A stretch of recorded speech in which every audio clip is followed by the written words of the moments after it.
He didn't say anything at first, just shifted in his chair, trying to ease the pressure deep in his pelvis.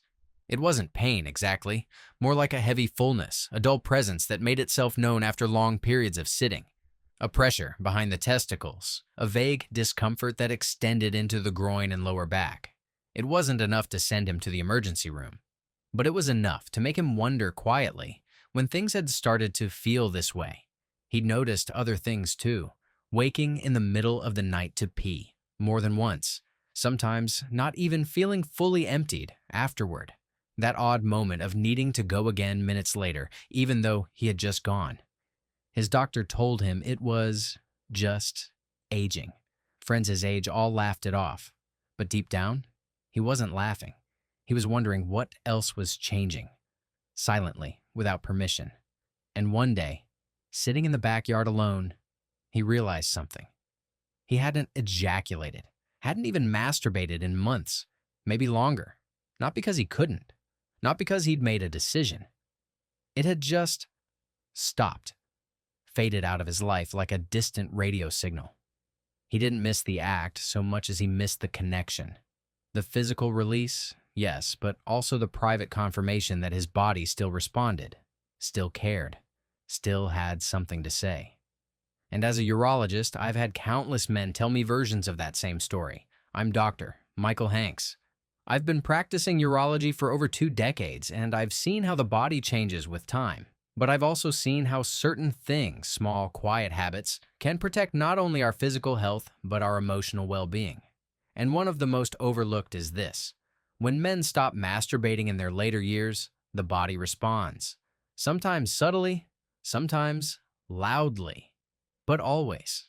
This isn't about morality or shame. It's not about sex for the sake of sex. It's about understanding how the male body functions, how the prostate, hormones, bladder, and even brain chemistry are all connected to this one act that society often treats as taboo or embarrassing. Let's start with the prostate. It's a small gland, about the size of a walnut, that sits just below the bladder and surrounds the urethra. One of its primary jobs is to produce the fluid that makes up semen. What many people don't realize is that this gland doesn't like being idle. When men stop ejaculating, especially over long periods, the prostate can become congested. The fluid that normally gets flushed out starts to accumulate. This buildup isn't immediately dangerous, but it's not harmless either. Some men describe a strange sensation of fullness in the perineum, the area between the anus and the scrotum. Others talk about pressure in the rectum or a dull ache that never quite goes away. These are signs of prostatic stasis, a condition where the gland isn't draining properly. Over time, that can lead to inflammation, irritation, and even contribute to chronic pelvic pain syndrome, a condition that can be incredibly frustrating because it often has no clear cause on scans or tests. Yet it disrupts sleep, mood, and quality of life. It's not uncommon for a man to come into my office with vague discomfort and no idea what's going on. No fever, no infection. Just a sense that something's off down there. And when I ask about ejaculation, how often, how recently, the room usually gets quiet. There's often a pause, a look down at the floor, and then, softly, he'll say, "It's been a while." We were never taught how to talk about this. Most men over 55 grew up in a culture that treated masturbation as something shameful or juvenile. But here's the truth. Ejaculation isn't just about pleasure. It's a biological function. Like sweating or sneezing, it serves a purpose. When that purpose is neglected, the body compensates in ways that aren't always comfortable. But the effects aren't limited to the prostate. They ripple out into our hormonal system. The male body is incredibly responsive to cues, especially sexual ones.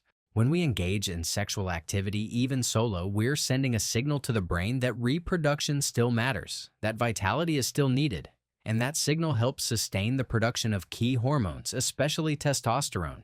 When masturbation stops, that signal begins to fade. The body, always efficient, may interpret the silence as a sign to slow down. Testosterone levels, which are already declining with age, may dip further. This doesn't happen overnight. It's gradual, often so subtle that it's mistaken for just getting older. But the consequences can be profound. Men begin to feel flatter, not just in terms of libido, but emotionally. That sense of drive, of energy, of waking up with purpose can start to erode. Muscle mass decreases. Fat accumulates more easily, especially around the midsection. Mental sharpness begins to dull. These changes are often chalked up to aging, but in many cases they're amplified by hormonal shifts that could be at least partially mitigated. I had a patient once, a retired teacher in his early 70s, who told me he felt like a ghost in his own body. "I'm still here," he said, "but I don't feel like a man anymore." He wasn't referring to sex. He was referring to something deeper: identity, presence, that quiet fire that helps us feel grounded in who we are. When I suggested he consider returning to self-pleasure, not as a chore, not as a youthful indulgence, but as a form of maintenance, he was skeptical. But weeks later, he returned with a different energy. He stood taller. He made more eye contact. And though he didn't say much, he smiled in a way he hadn't before. Sometimes the body doesn't need to be told how to heal. It just needs permission to begin. And let's not forget the role of ejaculation in pelvic health more broadly. The act itself involves rhythmic contractions of the pelvic floor muscles, the same group of muscles responsible for supporting the bladder, controlling urination, and even stabilizing the lower back. When we stop engaging those muscles regularly, they weaken. This weakening can contribute to urinary issues, frequent urination, urgency, that maddening feeling of not fully emptying the bladder. Over time, the pelvic floor becomes less responsive and the muscles begin to lose tone. Combine that with an aging bladder and a possibly enlarged prostate, and you've got a recipe for nighttime disruptions. Waking 2, 3, sometimes 4 times to use the bathroom. Many men don't connect the dots. They think the sleep disruption is just part of the package, but the body is an integrated system. What happens or doesn't happen down there has ripple effects everywhere else, including your sleep, your energy, your focus, even your cardiovascular health. There's a quiet tragedy in how many men suffer through these changes without ever understanding their root causes. They adjust their routines, avoid long car rides, stop drinking water late in the day, and still find themselves restless, exhausted, and disconnected from their own bodies. I remember one gentleman, 68 years old, who told me, "I used to wake up in the morning and just sit at the edge of the bed for 10 minutes before standing. Not because I was tired, but because I felt heavy, like gravity was winning." That heaviness isn't just physical, it's emotional. It's the weight of disconnection, from sensation, from control, from identity. And often it begins quietly, with the cessation of a single act that most men were never taught could be a tool for health, not a sign of indulgence. So many of the symptoms we treat in older men, pelvic discomfort, low energy, weakened bladder control, hormonal decline, are not inevitable. They're not punishments for aging. They're signs that the system needs stimulation, needs release, needs a reason to keep functioning well. This is not to say that masturbation is a cure-all. It isn't. But for many men, especially those navigating the emotional and physical terrain of aging, it's a meaningful practice of reconnection, a signal to the self that the body still matters, that sensation still matters, that you still matter. And when that message is received, when the body is reminded of its function, things begin to shift. Not dramatically, not all at once, but enough to notice, enough to feel like you're back in conversation with yourself again. The second half of this story is just as important, because what happens when we stop self-pleasure affects more than hormones and muscles. It touches the deepest parts of intimacy, emotional connection, and identity. But we'll get to that next. For now, know this: your body hasn't given up on you. And with the right understanding, you don't have to give up on it either. And yet, perhaps the most overlooked consequence of stopping self-pleasure isn't physical at all. It lives in quieter places, inside the mind, the heart, and the space where a man keeps his sense of connection to intimacy. Because while sexual activity often shifts with age, the need for touch, for emotional closeness, for feeling something, anything, never really leaves. When masturbation stops, it's not just the body that grows still. A deeper withdrawal can begin. For some, it starts with a loss of routine. What was once a familiar act of self-care, done in private without ceremony, fades without fanfare. It's not missed immediately. But as days turn to weeks and months into years, something subtle begins to change. A kind of emotional stiffness settles in. Moments that used to stir feeling now pass unnoticed. That romantic scene in a film that used to move you, it barely registers. The subtle tug of longing? Quieter now. Not absent, just harder to reach. There's no shame in this.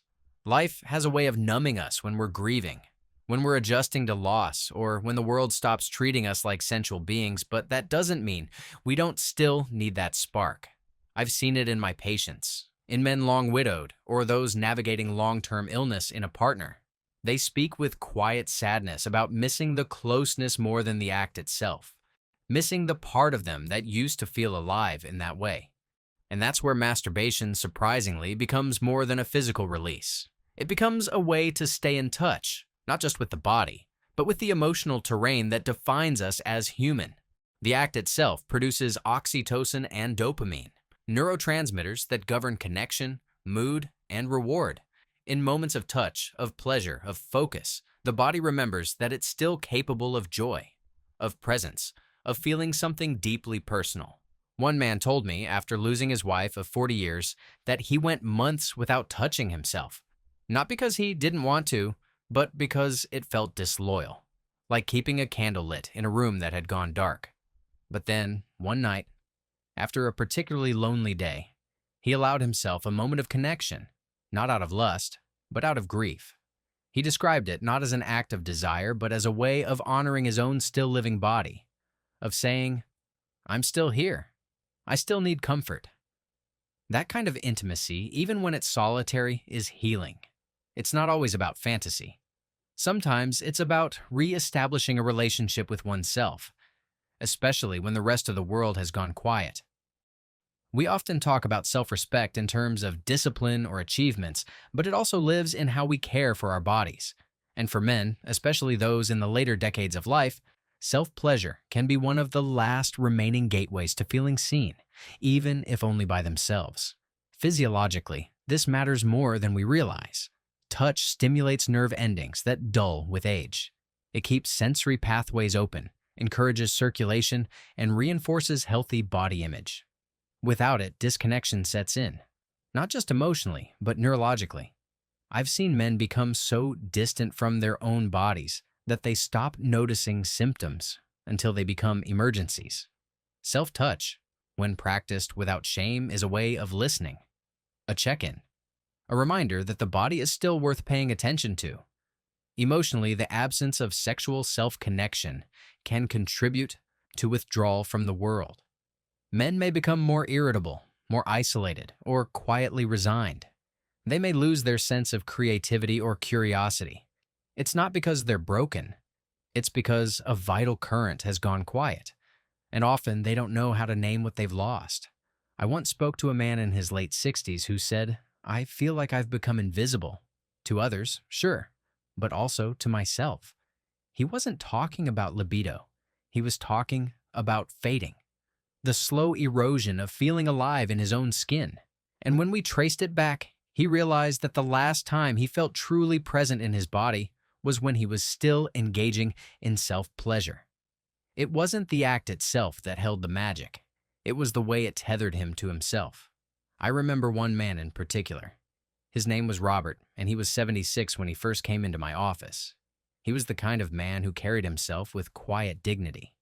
A retired engineer, always neatly dressed, eyes sharp but weary. He hadn't come for anything urgent.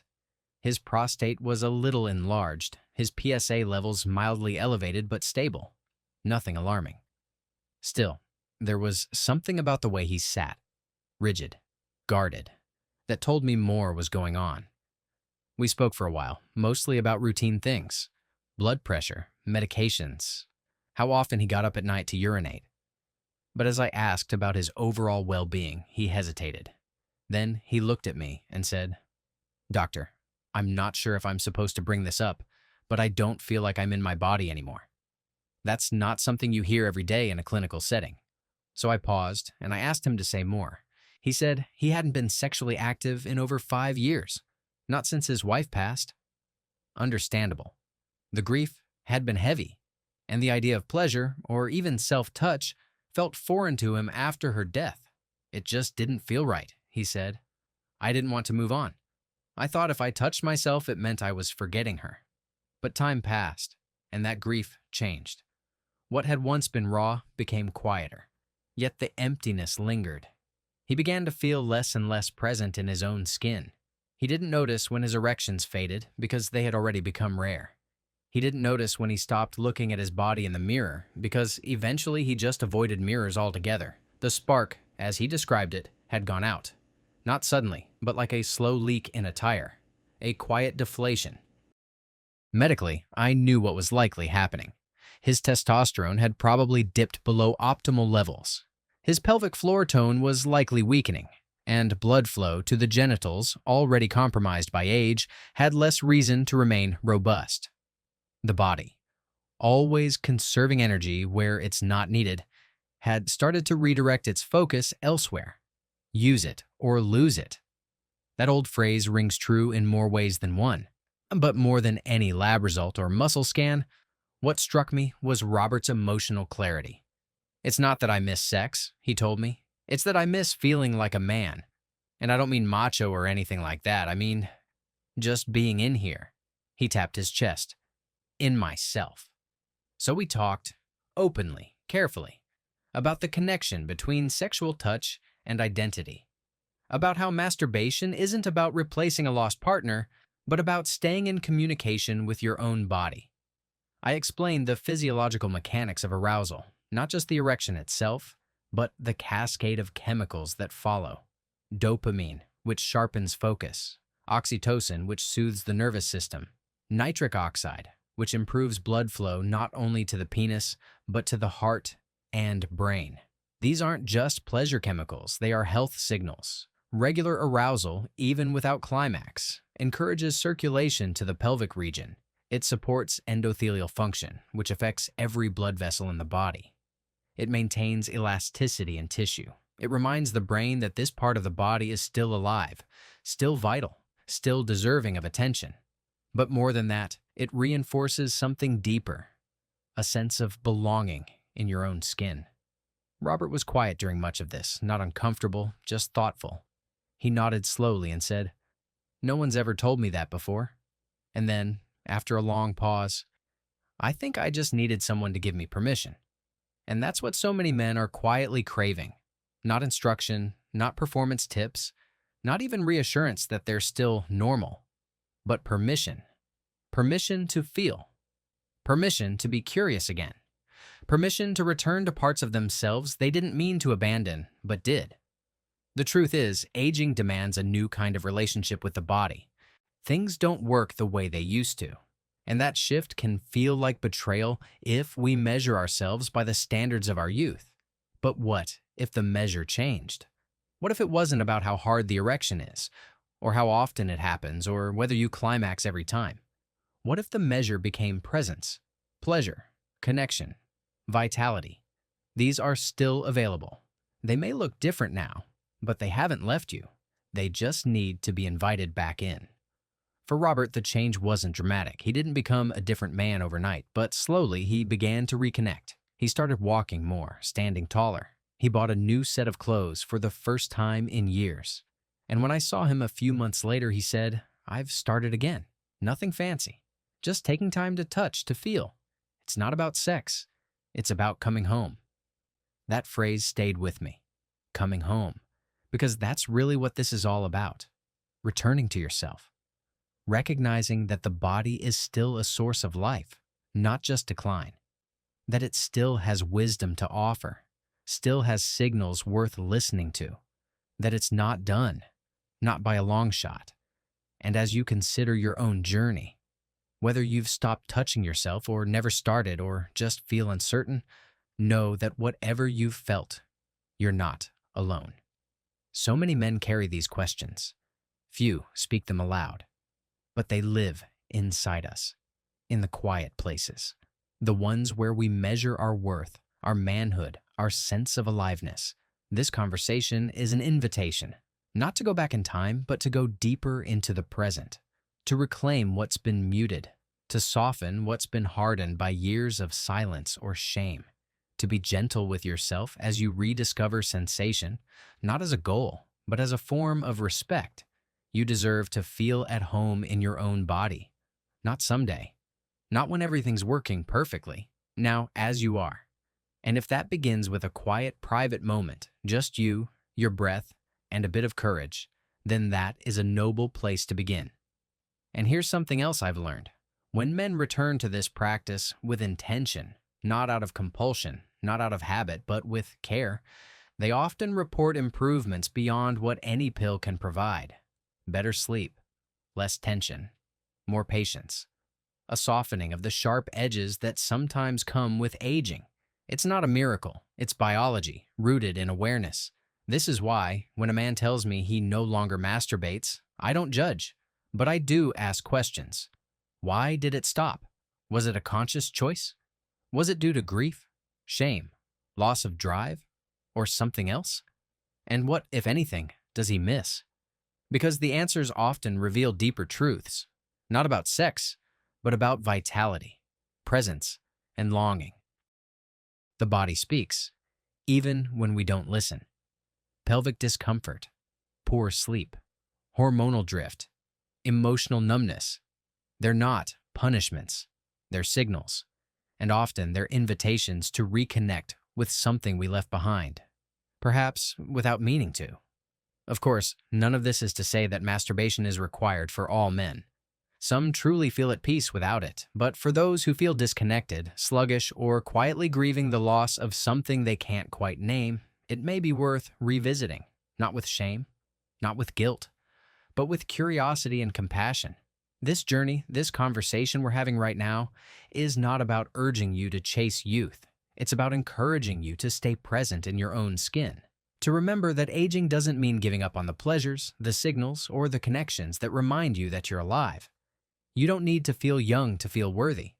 You don't need to have a partner to feel intimacy. You don't need to be 25 to still deserve the richness of sensation and the quiet dignity of touch.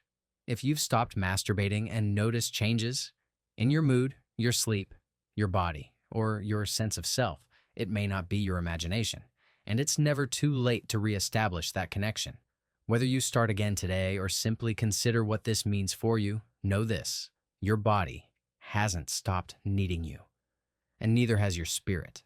There is no age at which pleasure becomes inappropriate, no number at which desire becomes irrelevant, no time when caring for your inner life becomes optional.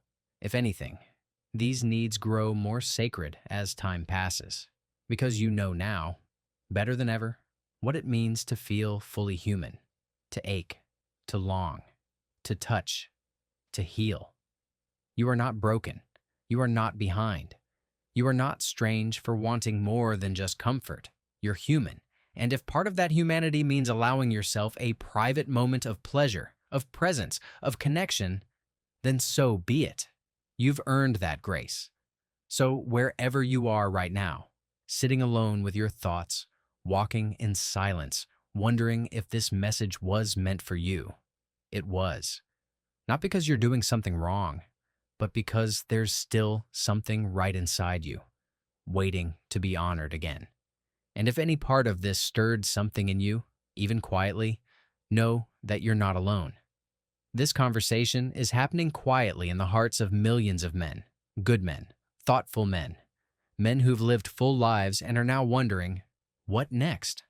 Let this be the answer. Let this be the moment you return to yourself, not with shame or fear, but with gentleness and courage. If this spoke to you in any way, type 1 in the comments. Not because you owe anyone an explanation, but because it helps others know they're not the only ones thinking about this. There is strength in solidarity and healing in honesty. You are still vital, still worthy, still here. And this body of yours, no matter its age, still remembers how to feel.